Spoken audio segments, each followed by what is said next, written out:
There are truths we inherit without question, folded quietly into the fabric of daily life, like the water flowing from our taps or the toothpaste we place on our brush.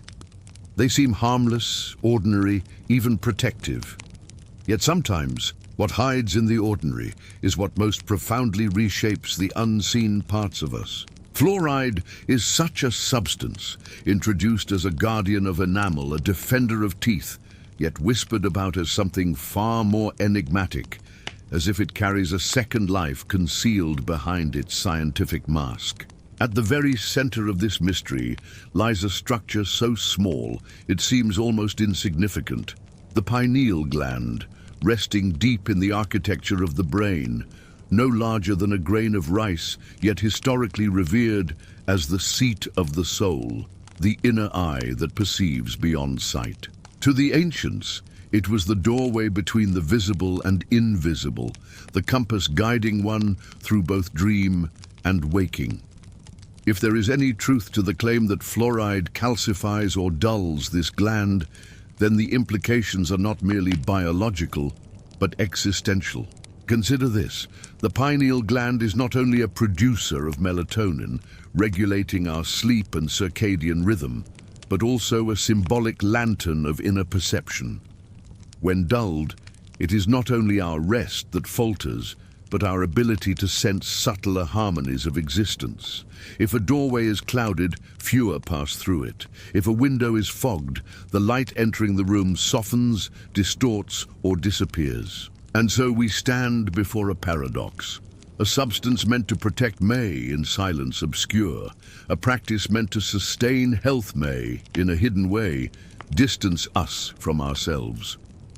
The story of fluoride and the pineal gland is not just one of medical debate, but of cosmic consequence, because it touches on a question older than science itself: how much of our perception is truly ours, and how much is shaped by forces we cannot see.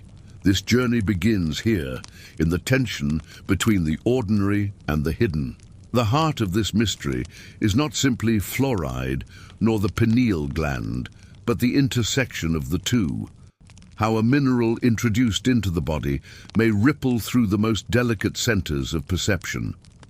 Fluoride, in its essence, is a mineral found in soil, water, and certain foods.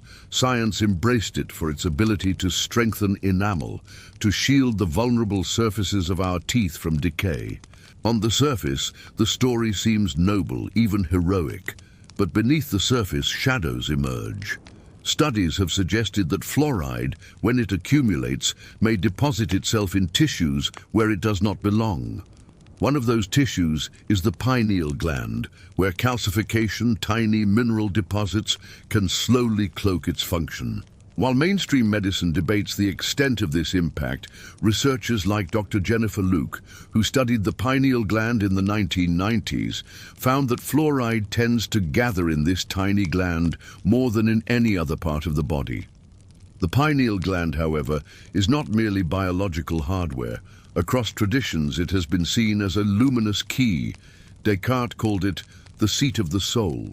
In Eastern mysticism, it is linked to the third eye, the chakra of vision beyond vision. If such a place carries both biological and spiritual importance, then fluoride's effect becomes more than a chemical footnote. It becomes a question about consciousness itself. What if the clarity of dreams, intuition, or inner balance is, in some unseen way, softened by the presence of fluoride? What if calcification does not merely block melatonin, but dims the subtle light of perception? Whether one interprets this symbolically or literally, the resonance is undeniable. Something meant to protect may in silence, veil the very instrument of our deepest awareness. Here lies the paradox of modern life: protection offered on one hand, obscurity risked on the other. To explore fluoride and the pineal gland is to stand at the edge between health and hidden truth, between what is measured in laboratories and what is whispered in temples. This is where the debate transcends science and steps into philosophy. What is the cost of safety? And can it sometimes be the dulling of the self?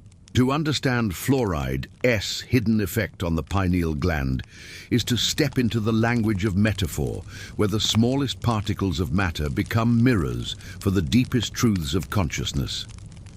Imagine the pineal gland as a crystal lantern suspended in the quiet cathedral of the brain. Light from this lantern is subtle, ethereal, yet capable of revealing patterns and harmonies invisible to ordinary sight. It is the beacon of the inner eye, the guide through dreams, intuition, and insight. Now imagine that this lantern is gradually coated with a fine, invisible dust. Each speck does not extinguish the light outright, but it softens it, obscures the edges, and makes clarity ever more elusive. In ancient symbolism, this is reflected across cultures. The Egyptians represented the pineal as the Eye of Horus, a spiral of eternal vision that protects and reveals. In Eastern mysticism, the third eye is often likened to a jewel, a sapphire that must remain clear to capture divine light.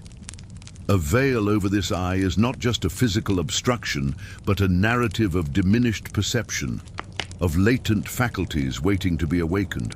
Flouride, in this metaphor, becomes the dust of forgetfulness, a subtle force that dulls the soul's luminous instruments. Legends and stories echo this effect. The myth of the blind seer, who once glimpsed truths too vast for the unprepared, resonates here. He is surrounded by light, yet cannot see it fully, because the world has veiled his vision. So too does the pineal, a seer of subtle energies, risk dimming under a veil of mineral intrusion. It is a story repeated in our daily lives. Humans, capable of perceiving deeper realities, often move through the world unaware, their inner compass muffled by the very mechanisms meant to safeguard their health. The symbolic lesson is profound. Just as dust settles on glass, clarity requires attention, purification, and vigilance. The narrative is not one of fear, but of awakening, to notice the subtle veils around us, to recognize forces that may cloud perception, and to reclaim the inner light that has always been ours. Understanding Flouride's effect on the pineal gland is not merely an intellectual exercise. It is an invitation to rethink how we live in the world and how we care for the subtle aspects of our own being. If the pineal is a window, even the smallest clouding matters. The practical implications, then, move beyond biology into conscious lifestyle choices and awareness. It is not about panic, but about reclaiming agency in small, meaningful ways. One avenue lies in what we consume, the water we drink, the food we eat, the substances we place on our body. These are not only physical inputs, but also signals to our subtle systems.